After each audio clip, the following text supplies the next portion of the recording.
ԱՄՆ նախագահ Դոնալդ Թրամփը մեկ օր շուտ ընդհատել է G7-ի գագաթնաժողովին իր մասնակցությունը եւ վերադարձել, իսկ ժամեր անց նա իր սոցցանցային հարթակում գրել է՝ բոլորը պետք է անհապաղ լքեն Թեհրանը։ ԱՄՆ նախագահը հայտարարել է, որ Իրանը միջուկային զենք չպետք է ունենար ու պետք է ստորագրած լիներ իր առաջարկությունները։ Ես տեղեկացնեմ, որ վերջին հաղորդմամբ իրանական եւս մի բարձրաստիճան զինվորական է սպանվել, սա արդեն տասնյակից ավելին է Իսրայելի հարձակումից ի վեր շուրջ 15 բարձրաստիճան զինվորական ու 14 միջուկային գիտնական է սպանվել Իրանում եւ ամբողջ գիշեր կրկին կողմերը շարունակել են հարձակումները միմյանց ուղղությամբ։ Բարև ձեզ, 5-րդի ուղիղ եթերում աշխատանքն է սկսում օրագիրը, մամուլից նորություններ լսենք։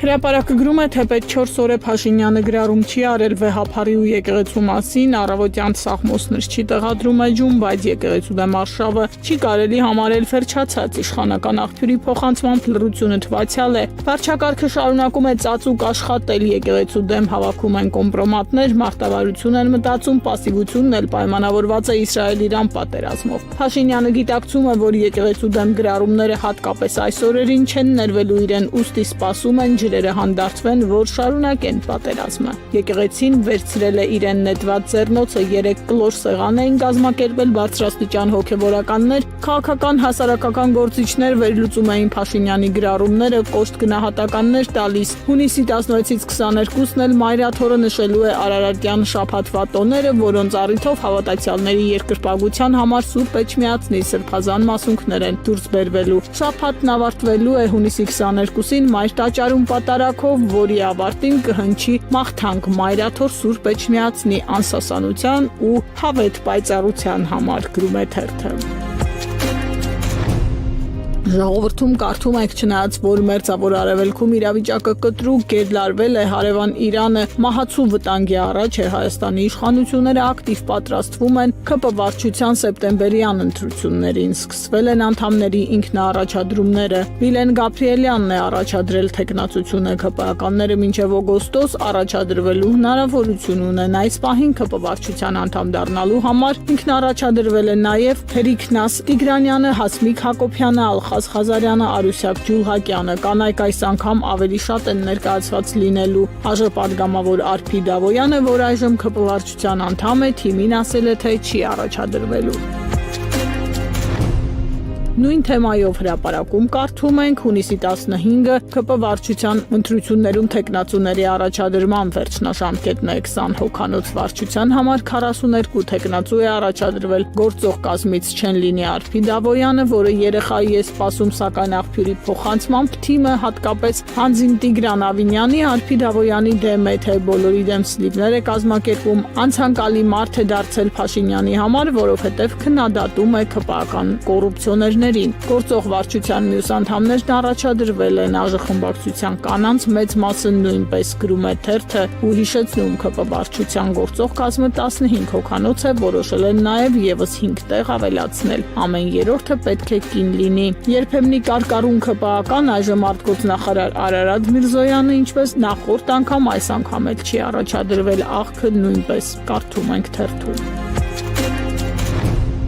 Ժողովուրդն էլ գրում է վարդապետների կուսակրոնությունը խախտելու կամ չխախտելու հանգամանքը տարածքային կառավարման ու ենթակառուցվածքների նախարար Դավիթ Խուդատյանը ազգային հարց եւ ոչ միայն եկեղեցականների համար է բնորոշել, այս ձևակերպումը արտահայտում է ոչ թե Խուդատյանի անհատական կարծիքը, այլ Փաշինյանին հաջողանալու վարքագիծը։ Փաշինյանի կոչին միացած Խուդատյանը, որ ԱԺ-ում լրագրողների հետ զրույցում պնդեց, թե կաթողիկոսին հեռացնելու քայլերը տեղավորվում են սահմանադրության ու օրենքների շրջանակում, իր արտահայտած մտքերի պես հետաքրքիր հայտարարագրեր է ներկայացրել։ Դավիթ Խուդատյանը 24 թվականին անշարժ գույքի եկամուտների ծախսերի ու շահերի հայտարարագրի համաձայն ունի մեկ բնակարան բազմաբնակարան շենքում, որը 19 թվականին է ձեռք բերել Քանաքեռ Զեյթուն վարչական շրջանում։ Փարաքարում ընտրությունները տապալած Խուդատյանը նախորդ տարի որպես տվյալ տարվա ընթացքում ձեռք բերված տրանսպորտային միջոց հայտարարագրել է 20 թվականի արտադրության 8.5 միլիոն դրամ արժողությամբ Toyota Magnus-ի մեքենա, կարդում ենք թերթում։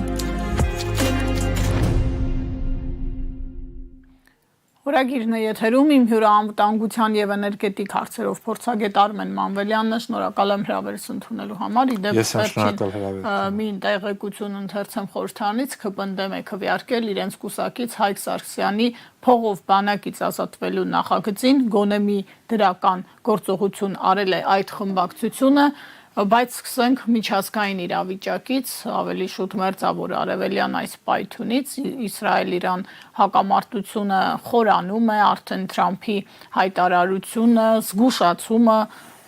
ինչ որ բան հավանաբար նշանակում է, հենց այստեղից էլ սկսենք։ Նայեք, այս հակամարտությունը շատ խոր արմատներ ունի իրականության մեջ եւ միջուկային թեմատիկան, այսքան միջուկային զենքի ստեղծման ինքը ոչ թե պատճառն է, այլ առիթը, որտեղ հակամարտությունը ընդհանրապես իսլամական աշխարհի եւ Իսրայելի միջև շատ հին պատմություն ունի, սա էլ ավելի խորացավ, երբ Իսրայելը գրավեց Երուսաղեմը, որը թե իսլամական աշխարհը, թե քրիստոնյա աշխարհը համարում էր սրբազան քաղաքը եւ այլն, այսինքն ինքը բավականին խոր արմատներ ունի եւ այն բանից հետո երբ որ տեղ ունեցավ այսպես կոչված իսլամական հեղափոխությունը Իրանում, դրանց հետո այս հակամարտության, ասենց ասեմ, առաջամարտիկը դարձավ Իրանի Իսլամական Հանրապետությունը։ Եւ այս խնդիրը ինձ բերեց նրան, որ այսօր հայտարարվեց, այսօր չէ, մի քանի օր առաջ սկսվեց այսպես կոչված Իրան-իսրայելական պատերազմը, որի իբր թե պատճառը միջուկային զենքն է։ Ինչու եմ նշում իբր թե, որտեղ իդեպ սազում հատուկ շեշտեմ։ Առաջին անգամ այն բան եմ ասում, որ Իրանը մոտ է զենքի ստեղծմանը, Իսրայելը հայտարարել է դեռ 1984 թվականին։ Եվ այն ժամանակ ասում են, որ ընդամենը ամիսներ է մնացել, որ Իրանը ստեղծի միջուկային զենք, բայց այսօր 2025 թվականն է եւ Իրանը շատ հեռու է այդ միջուկային զենքի ստեղծման, գոնե այն տվյալները, որոնք ես ունեմ, վկայում են, որ միջուկային զենք չունի, որտեղ իրականության մեջ ստեղծել միջուկային զենք, հատկապես իր տեխնիկական մասը բավականին հեշտ է։ Այս ստանալ հարստացված ուրան ինքը բավականին երկարատև եւ դժվարին աշխատանք է։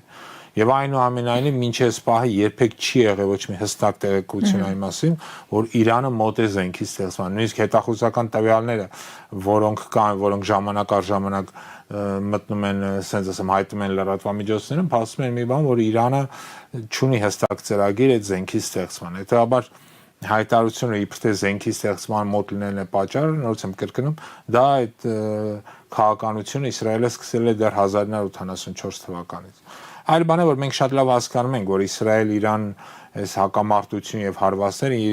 ինքն իրենով արդեն շատ վտանգավոր է եւ տարածաշրջանի համար եւ մասնավորապես Հայաստանի Հանրապետության համար։ Ամերիկայի արձագանքը մինչև այս պահը ուղղակիորեն ներգրավվածություն չկա, թեև իրանական կողմը նշում է օգնության մասին, նշում է այն մասին, որ Թրամփը ոչ միայն տեղյակ է եղել, այլև աջակցել է իսրայելական կողմին եւ դա գաղտնիք էլ չէ, նրանք դաշնակիցներ են զենքի մատակարարումից մինչև քաղաքական աջակցություն, դա ակնհայտ է եւ իմ հիշատակած հայտարարությունը Թրամփը ասել է, որ Թեհրանում մարդիկ պետք է հեռանան, այսինքն սա զգուշացում է եւ ընդհատել է իր մասնակցությունը G7-ի գագաթնաժողովին, վերադարձել է Սպիտակ տուն, համապատասխան աշխատողներին հանձնարարված է գործընթացին հետևել, փորձել Իրանին վերել բանակցային սեղան, սա մի կողմից, բայց մի կողմից էլ սպառնալիք է Թեհրանը թողնելու մասին, այսինքն սա վկայում է, որ միգուցե էսկալացիան էլ ավելի խորանա եւ ԱՄՆ ուղղակիորեն ներգրավվի։ Նայեք, այն որ այս հակամարտությունը խորանալու միտում լինի, դա պարզի երևում է, ներգրավի արդյոք Միացյալ Նահանգները, թե չէ սա գոնե այս պահին Տրամփի հայտարարություններին եթե հետևենք, իրենք հայտարարում են, որ իրենք ոչինչ պայմաններում չեն ներգրավի այս հակամարտության մեջ, այլ ընդհակառակը փորձելու են դա նաև կա Տրամփի հայտարարության մեջ, փորձելու են խաղաղարի դեր խաղալ եւ բերել կողմերին սեղանի շուրջ։ Նույնիսկ հայտարարություն եղավ Տրամփի կողմից, որ իրանական կողմը արդեն նստած է սեղանին, մնում է եւս Իսրայելին բերել։ Բայց նորից եմ կրկնում, ինքը իրավիճակը շատ երկիմաստ է, որտեղ բոլոր այն սպասումները, որը կային, երբ որ առաջին օրը տեղի ունեցավ հարվածը, որ Իրանը շատ արագ կհանձնվի, ցույց տվեց, որ սխալ հաշվարկներ են եւ հնարավոր է օպերատիվ կամ տակտիկական մակարդակում իրավիճակին շատերը տիրապետում են եւ գաղտնիք չէ, որ Իսրայելը ունի լավագույն հետախուզություններից մեկը, որը աշխատել է նաեւ տեղում, որ իսկապես մի քանի տասնյակ բարձրաստիճան գեներալներ են սպանվել, գիտնականներ եւ այլն, բայց միևնույնն է ռազմավարական խորության առումով չմոռանանք Իսրայելը բավական Իրանի Իսլամական Հանրապետությունը նաեւ տարածքային առումով բավական մեծ երկիր է, մոտ 1 միլիոն քառակուսի կիլոմետր տարածքով եւ Իսրայելը կարող է խփել այն հատվածներին Իրանի, որոնք մոտ են գտնվում ասենց ասեմ Իրանի արևմտյան հատվածներին, բայց օրինակ նույն Իրանի արևելյան հատվածներին խնդիր ունի, որովհետև Իսրայելից մինչև Իրան-Աֆղանստան սահմանը մոտավորապես 2500 կիլոմետր տարածք է։ Այսինքն հաղթարել այդ տարածքները բավականին դժվար է եւ փորձել ոչնչացնել Իրանի միջուկային ծրագիրը, սա առանձին թեմա է, կարող ենք խոսալ, եթե ուզում եք, նույնպես բավականին դժվար է։ Դե կարծես թե թիրախները հենց միջուկային օբյեկտներն էին, առնվազն առաջին 2 օրերին 3, հետո արդեն նաև արդյունաբերական օբյեկտները դարձան թիրախ եւ եթե հետևենք, որ հատվածներն են խոցվում, ռազմավարական նշանակության օբյեկտներն են, միջուկային օբյեկտներն են, տնտեսական ենթակառուցվածքներն են, այսինքն արդեն ակնհայտ է, որ այս հարձակման արդյունքում նաև նպատակ կա հավանաբար ներսում խնդիրներ ստեղծել հանրության համար, որպեսզի նաև խնդիրը ներսից պայթի։ Նայեք, շատ ճիշտ եք նկատում, ստեղ փորձարում նաև գործող քաղաքական ռեժիմը Իրանի Իսլամական Եվ հայտարարվել է ուղիղ։ Ինչի մասին է հայտարարվել, ինչին ես մեծ կասկածանքով եմ վերաբերվում, բայց նաև նկատենք, ստեղ իսկապես առաջնային հարվածի ուղղությունը հենց դա միջուկային թիրախներն են եւ հատկապես ուրանի հարստացման կենտրոնները, որտեղ խնդիրը հենց ուրանի հարստացման մեջ է։ Ստեղ փորձեմ երևի բացատրել, որ սովորաբար, երբ որ խոսքը գնում է խաղ միջուկային կայանների մասին, ապա օգտագործում է մինչև 5% հարստացված ուրան։ Սակայն որպեսզի դուք ստանաք միջուկային զենք, ձեզ պետք է մինչև 90% հարստացված ուրան։ Այ 90%-ով հարստացնել ուրանը, դրա համար հատուկ համակարգ է պետք, այսպես կոչված ցենտրիֆուգներ եւ այլն, որի շուրջ աշխատանքը բավական երկարատև եւ բարդ է։ Եվ կար ինֆորմացիա, որ Իրանի Իսլամական Հանրապետությունը կատարում է նմանատիպ աշխատանք։ Սակայն արդյոք սա կբերի ուրանի հարստացման մինչև 90% եւ առավելևս միջուկային զենքի ստեղծան, սա դեռ դրա ապացույցը չէ։ Մանավանդ նորից եմ կրկնում, նմանատիպ տեղեկատվություն չկա։ Ժամանակ առ ժամանակ ՄԱԳԱՏԵ-ն էր տարածում ինֆորմացիա, որ կա իբր թե նմանատիպ գործընթաց, սակայն նույնիսկ ՄԱԳԱՏԵ-ն երբեք ապացույցներ դրա մասին դրա շուրջ չի բերել։ Դա մի այնպիսի բան է, որ դժվար է ստուգել, եթե տեղում անմիջականորեն այդ հնարավորությունը չունենան, այսինքն դա նաև գաղտնի process է եւ տեսականորեն, ինչպես ասում են, ոչ կարող ես հերքել, ոչ կարող ես հաստատել։ Բայց նայեք, նկատենք նաև եւս մի փաստ, գոնե բավական հստակ տեղեկատվություն կա, որ ինքը Իսրայելն է տիրապետում նմանատիպ միջուկային զենքի։ Եվ իմ խորին համոզմունքով վտանգը սրանում է, որովհետեւ պարզ է գոնե 4-րդ օրն է ավիահարվածների, փոխադարձ հրթիռային հարվածների, որ այնուամենայնիվ Իսրայելը իր նպատակին չի կարողանում հասնել։ Միջուկային են կայանները, որոնք կան գործաներ, որոնք զբաղվում են իբր թե միջուկային զենքով կամ ուրանի հարստացում, ինքը գտնվում է բավական մեծ խորության վրա եւ բոլոր հարվածները այդ ուղղությամբ առանձնապես արդյունքներ չեն տվել, դա համար իրանք անցել են արդեն հարվածների քաղաքացիական օբյեկտների, նավթային համակարգի նկատմամբ, նույնիսկ 3 ռմբակոծվել է իրանք հեռուստաաշտարակը, որտեղ գտնվում է։ Իդեպ 3 զոհ կա, բարեբախտաբար։ Հիմա տարբեր տվյալների զոհերի թիվը աճում է։ Ես վերջին պահին Նաև այդ տարածքում է գտնվում Իրանի հայկական ռադիոյի խմբագրությունը, ես տեղեկացնում եմ, որ բարեբախտաբար այնտեղ տուժածներ չկան։ Հա։ Այսինքն սա նշանակում է նաև միջուկային այդ համակարգերին հարվածելու իր փորձը ձախողվել է։ Իրանում կա նաև Բուշերի ատոմակայանը, փառքաստու այդ ատոմակայանի ուղղությամբ հարվածներ չկան, որտեղ դա իսկապես խաղաղատոմով, իսկ էլեկտրոէներգիա արտադրող համակարգ է եւ ինքը չի կարող օգտագործել ոչ մի կերպ որպես զենք։ Հետևաբար այս պահին, եթե խոսքը զուտ կանգ առնենք միջուկային համակարգերի նկատմամբ հարվածներին, ապա կարող ենք փաստել, որ գոնե այս պահի դրությամբ դեռ իրենք հաջողություն չունեն։ Եվ եթե խոսենք էսկալացիայի հնարավոր ընդլայնման մասին, որի կարծես թե նշանները կան, որովհետև ինչպես դուք եք նշում, Իրանը այսպես միանգամից չի հանձնվել եւ շարունակում է պայքարել, Իսրայելը չի հասել իր նպատակին առնվազն մինչև այս փուլը,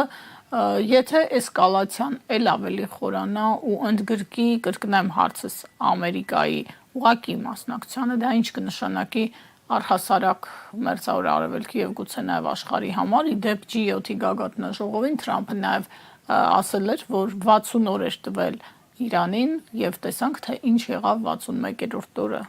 այսինքն սա էլ է ուղերձ։ Նայեք, Միացյալ Նահանգների, եթե ասվեց չանի մտներ այս պատերազմի մեջ ուղղակիորեն, սա կարող է բերել հետևանքի, որ սկսեն այս գործընթացին կամաց միանալ այլ պետություններ եւս։ Մասնավորապես Պակիստանը արդեն հայտարարել է, որ ինքը կաջակցի Իրանի Իսլամական Հանրապետությանը, գաղտնիք չէ, որ որոշակի ռազմական եւ ռազմավարական համագործակցություն կա Չինաստանի հետ եւ շատ հնարավոր է արդեն Չինաստանը եթե չմտնել այս գործընթացի մեջ, ապա սկսի զենք եւ զինամթերք ուղղակիորեն մատակարարել Իրանի Իսլամական Հանրապետությանը, բառացիորեն 3 Իրանի պարլամենտը հաստատեց կամ ռատիֆիկացրեց ռազմավարական պայմանագիրը Ռուսաստանի հետ, որը կնքվել էր դեռ հունվարին, բայց իրենք մինչև հիմա ձգձգում էին դրա ռատիֆիկացիան իրենց խորհրդարանում։ Այսինքն ինչ որ առումով նաև չնայած Ռուսաստանի ինքն է ռազմական գործողությունների մեջ, բայց սա նշանակում է նաև Ռուսաստանն է կարող ինչ որ առումով սկսի օգնել Իրանին ռազմամթերքի տեսքով եւ այլն։ Այսինքն Միացյալ Նահանգների մուտքը ասենք ասենք սա դեպի նոր երրորդ համաշխարհային պատերազմի շարժ է լինելու։ Հետաբար իհարկե սա ամենավատագույն սցենարներից մեկը եւ ցանկալի է որպեսզի ընդհակառակը գործողությունները, ռազմական գործողությունները ինչքան հնարավոր է շուտ կանգ առնեն, այլ ոչ թե դրանք շարունակվեն։ Եվ գանք արդեն մեր վրա այս գործընթացների ազդեցությունից իհարկե բոլորս հասկանում ենք, որ հարևան բարեկամ երկիրը այս պատերազմի մեջ է եւ մենք սպառնալիքների ուղակի թիրախ կարող ենք դառնալ եւ Ադրբեջանը թուրքական ներխուժումը Սյունիք ու ոչ միայն նաեւ տնտեսական անվտանգության տեսանկյունից, որովհետեւ Իրանով է անցնում մեր երկրորդ ճանապարհը, Վրաստանի հետ արդեն խնդիրներ կան, տևական ժամանակ է այս իշխանությունը կոնյակի տեղափոխման հարցը չի կարողանում լուծել, Աստված մի արասցի ինչ կլինի, եթե պատերազմական հնարավոր սցենարներ հասնեն նաև մեր տարածաշրջան, այս առումով ինչ վիճակում է գտնվում Հայաստանը եւ իշխանությունների ուղակի անհաղորդ, անադեկվատ վերաբերմունքը, քաղաքականությունը, իսկ ավելի շուտ դրա բացակայությունը այս ամենին։ Նայեք, շատ կարևոր հարց եք տալի, որտեղ իսկապես այս ամենը ազդում է նաև Հայաստանի անվտանգության վրա։ Ներողություն, արդեն 3 պաշտոնական հաղորդագրություններ եղել, որ բեռները մնացել են մի մասը Բանդար Աբասում, մյուս մասը այլ ճանապարհների վրա եւ արդեն այս պահին բեռների տեղափոխման հետ կապված խնդիրները նկատելի են։ Հա, եւ նայեք, խնդիրը Հայաստանի համար ինչու՞մն է։ Այնպես հետո որ գործող ռեժիմը Արցախ հանձնեց Ադրբեջանին, Հայաստանի Սյունիքը դարձել է շատ խոցելի։ Սա գաղտնիք չէ։ Եվ Ադրբեջանը օգտագործում է Թուրքիայի հետ միասին ամեն ինչ այդ իրավիճակը էլ ավելի սրելու։ Դա պարզ երևում է, որովհետև հենց այս բանը, որ մենք ձեր հետ միասին խոսում ենք, Նախիջևանում գնում են ռազմական վարժանքներ եւ հայտնի է նաեւ որ հենց այդ վարժանքները ավարտվեն, հաջորդ օրը սկսելու են նոր նմանատիպ վարժանքներ նորից Նախիջևանում։ Այսինքն սա հստակ որոշակի մեսեջ է սպառնալիք Հայաստանի Հանրապետությանը եւ որոշակի զիջումներ պահանջելու հետահերթական քայլն է։ Կոնկրետ թե նրանք ինչ պահանջներ են դնում, կարելի է ասենց ասեմ գլխին գնել հաշվի առնելով հենց այն հարցակումը, որ կա այսօր եկեղեցու շուրջ եւ եկեղեցու նկատմամբ եւ գաղտնիք չէ, որովհետեւ եթե նկատել եք, ապա Ադրբեջանը կարծես թե օրակարգից հանել է գոնե չի բարձրաձայնում այսպես կոչված սահմանադրության փոփոխման խնդիրը, որը իրենք նախկինում բարձրացնում են, բայց որովհետև կատարել է Փաշազադեի գնալու է նոր սահմանադրության, բայց այդ մասին չեն խոսում, գոնե 2 ամիս է դրա շուրջ լռություն է թե նախկինում, բայց սկսել են խոսել եկեղեցու շուրջ, այսինքն ոման Փաշազադե դրա մասին է խոսում, ոման Փաշինյան սա է բարձրացնում, սկսել են նորից, հիշենք խոսել այսպես կոչված Զանգեզուրի միջանցքի մասին, որի շուրջ նորից կար լռություն բավականին 2 ամիս, այսինքն պահանջները Ադրբեջանի եւ Թուրքիայի կողմից ժամանակ առ ժամանակ փոխվում են, բայց դրանք երբեք չեն հանվում։ Այսինքն ոչ ոք չկարծի, եթե իրենք հիմա չեն խոսում սահմանադրության մասին, ապա մեկ ամիս հետո չեն սկսի խոսալ, որտեվ իսկապես եկեղեցու նկատմամբ հարձակումը սա Ադրբեջանի եւ Թուրքիայի պահանջ է, որտեվ եկեղեցին հայաստանյան առաքելական Սուրբ եկեղեցին մնացել է, ասենց ասեմ, հայկական ընդդիմության եւ հաջորդի դիմադրողական պայքարի, ասենց ասեմ, վերջին ինստիտուտը։ Պարոն Մանվելյան, սրա կողքին նաեւ ուղիղ ռազմական սպառնալիքի ռիսկը ինչպիսին է, որովհետեւ Ադրբեջանը միգուցե այո օգտվի Իսրայել-Իրան հակամարտությունից, բացի այդ Իսրայելի դաշնակիցն է տեսակետ կա, որ փորձ կարվի նաև հենց Նախիջևանում Իրանի դեմ երկրորդ ճակատ բացել, այսինքն սրանք սցենարներ են, որոնք հեռու չեն իրականությունից։ Նայեք, սցենարները տարբեր են։ Ես չեմ կարծում, որ Ադրբեջանը ռիսկ անի երկրորդ ճակատ բացել Իրանի դեմ, որտեղ ինքը հասկանում է դրա հետևանքները։ Ոչ թե ինքը կբացի, այլ իրան կստիպեն, որ բացի։ Դրա մասին է խոսքը։ Իրանական սոցցանցերում այդ սցենարը տարբեր սցենարներ հնարավոր են, բայց այնուամենայնիվ Ադրբեջանը ավելի շուտ կփորձի այս իրավիճակը ուղղորդել ընդդեմ Հայաստանի։ Այս սցենարը ինձ թվում է ամենահնարավոր եւ հավանական սցենարներից մեկն է։ Եվ Ադրբեջանի հայատյացությունը եւ փորձը օգտվել այս իրավիճակից, որպեսզի կարողանա այսպես կոչված այդ միջանցքը բացել Սյունիքով, սա շատ ռազմական ճանապարհով, այո, ռազմական ներխուժան սպառնալիքով կամ հենց ուղղակի ռազմական ճանապարհով։ Եվ մյուս խնդիրները էլի անվտանգային, որոնց մասին ես խոսեցի, ճանապարհների հետ կապված, առհասարակ կոմունիկացիաների, այս մասով ինչ ռիսկեր կարող են լինել։ Նայեք, սա իսկապես այն խնդիրներից է, որ այսօր կա եւ դրա շուրջ որոշակի նաեւ փորձում են լարվածություն ստեղծել, հիշենք բառացիորեն 3, չէ՞ որ արևմտյան ամերիկյան մի հեռուստաընկերություն հայտարարել էր, որ իբրթե Սյունիքի ճանապարհը դա Ռուսաստան-Իրան ռազմական ճանապարհն է եւ Ռուսաստանը զենք է մատակարարում Իրան, ճիշտ է, հետագայում ինքը փորձեց դա հերքել, հայտարարությամբ հանդես եկավ հերկման, բայց նման փորձեր լինելու են, մենք պիտի այս սցենարներին պատրաստ լինենք, որտեղ իսկապես սա մեր համար կարևոր ճանապարհ է, Սյունիքով ճանապարհը, եւ Ադրբեջանի փորձը գործող ռեժիմի օգնությամբ այդ ճանապարհի նկատմամբ վերահսկողություն հաստատել, սա պարբերաբար տեղի ունենում, պարբերաբար խոսում են նաեւ Տիգրանաշենի նկատմամբ վերահսկողություն, որ նշանակում է այդ ճանապարհը կանցնի իրենց ոչ ուղղակի վերահսկողության նկատմամբ, վերահսկողության տակ սա էլ գաղտնիք չէ։ Այսինքն Ադրբեջանը փորձելու է եւ փորձում է Հայաստանը վերածել որոշակի անկլավի,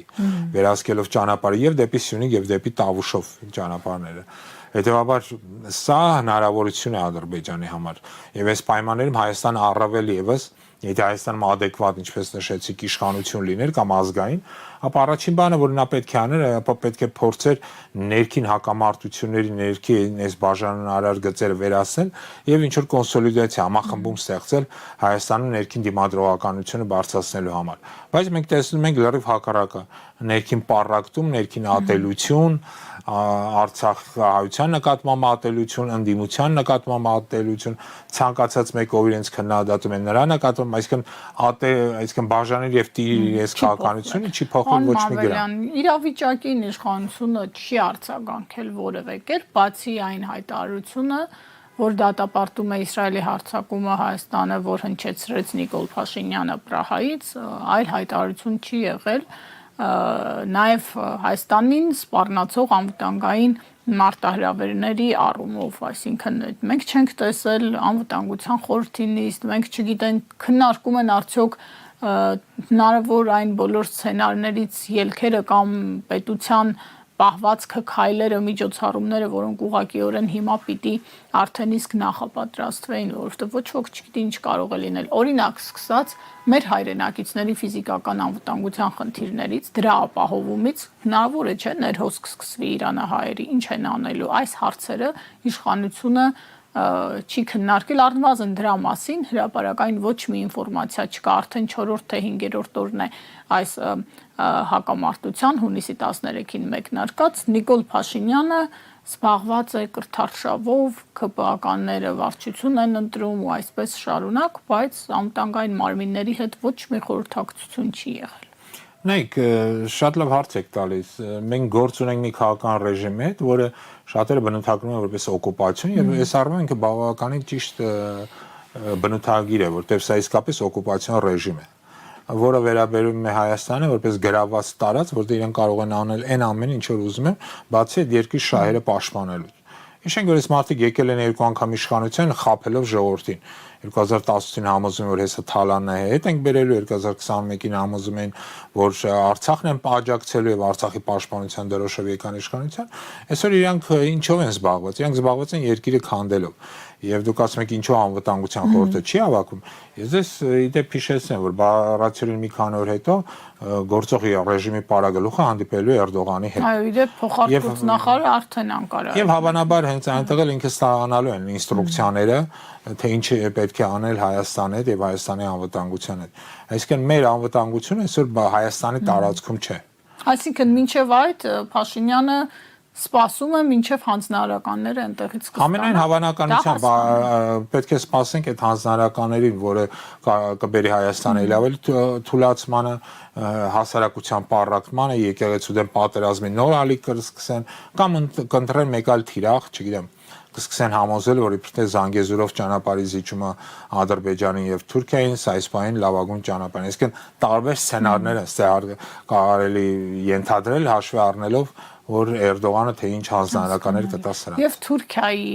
դերակատարությունը, հնարավոր գործողությունները, դիրքորոշումները այս կոնֆլիկտում ինչպիսին կարող է լինել, դեռ կարծես թե տպավորություն է, որ Թուրքիան ու Ադրբեջանն էլ իրենց հերթին սպասողական ինչ որ ռեժիմի մեջ են։ Նայեք, Թուրքիան ինչպես միշտ երկակի խաղ է խաղում, սա շատ բնորոշ է իրեն եւ իր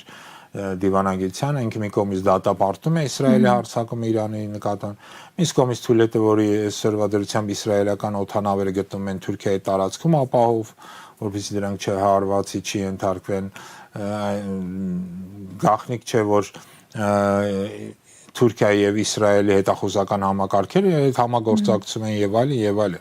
Այսինքն Թուրքիան այն երկիրը չէ եւ նրա ղեկավարությունը